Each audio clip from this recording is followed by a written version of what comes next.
Michigan, look, guys, like, there's no great sauce that we can cook up for this type of post game analysis. It went as expected. Um, they did their job. They look good, but in terms of how good they really are, we just don't know. Until they get tested. That's the proving ground. We don't know how good JJ McCarthy is yet. We see the tools. We see things that he can improve on, like today. And I texted us, there was a drive in which JJ was rolling off. This is in the first quarter, I believe. He's rolling to his right, and he tries to hit Roman Wilson in the end zone, but the UConn linebacker tips the pass and knocks it down. And if you go back and look at that play, as JJ is rolling over to his right, he's locked in on Roman Wilson the entire time. His eyes are. And so one of those things he can get better at is even though he knows he wants to hit Roman, he has to find a better way to look guys off. Because and all it takes is a split second. A split second to pause, try to look one guy off, and then bam, zing that ball into Roman Wilson. That's a touchdown. So no, it didn't matter today, but versus higher levels of competition, it could. So those are one of those small things you want to see JJ get better at, and he will. And that's why these games are so important, because of repetitions. Because you can be as talented as you want to be, but unless you've had the repetitions of being in different types of scenarios, different situations, you're not going to really know how to handle it, right? And so that's part of the learning progress to help you achieve that potential you really have, to really kind of bring it all together. Right, because sometimes you can have all the nice ingredients, but you got to be able to bring it all together, right? So that's what we're trying to do with JJ McCarthy.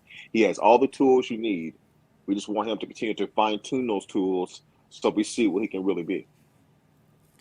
Yeah, and I shot you a text about JJ's pass attempts, and I actually put this on the channel for the over under on JJ's pass attempts for today. And it's very random, but the number that I picked was 18 and a half. And then I asked people, do you think JJ will go over or under? And so you text me, you think he would go over, and I was pretty set that he would be under. Now, it just works out kind of that way, but most people in the poll, so we had just over 100 votes, 65% thought over, 35% thought under, and I think he finished with 18 pass attempts, which is kind of crazy. That's funny.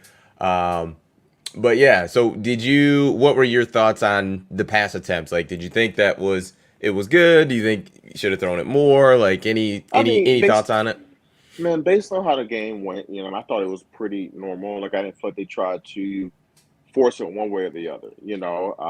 I would have liked to see some more shots down the field, and I think they were trying to a little bit, but like there was actually one play where JJ tried to extend a play a little bit too long, and he took a sack.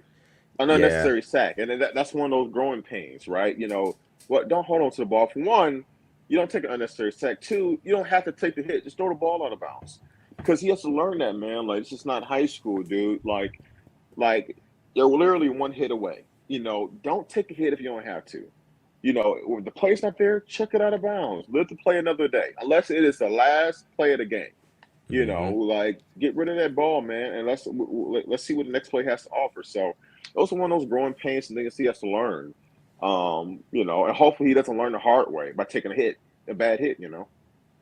Yeah, in there's multiple things I think he could. And granted, it's one play, so we're obviously not going crazy over it. But in that spot, you'd love to see him either just go get a yard or two and get out of bounds. Get a yard or two and slide, or like you said, just throw it out of bounds. Like, it's fine. Live to fight another play. Because a lot of times I think about like worst case scenario. You know what I mean? And what if that guy who tackles him from behind rolls up on his ankle? You know what I mean? And it's just like now he's got an ankle injury to deal with for this, for the game, and it just those types of things happen. It's football. It's 100% injury rate. Everybody gets banged up at basically after game one.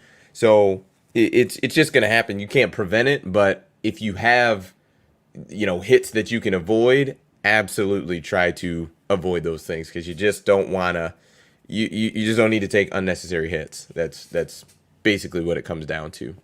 Yeah, and Blake was talking about how the receivers on that play, did not move, and that may be the case, but that's on JJ to recognize. And at a certain point, just get the ball out of bounds, get it out of bounds, and that's the whole fact of the matter. It's not saying that JJ did was egregious, but it's just one of those learning things. If you don't have to take a sack, don't do it. Don't take one. Don't take one, and just chuck it out of bounds, especially when you're that close.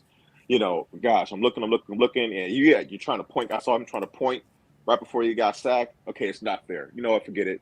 Let's get out of bounds. Because the quarterback, those are some things you can't control. You can't control if your receivers aren't moving, right? You can't control that. So after a while, you had to have the presence of mind and awareness to say, you know what?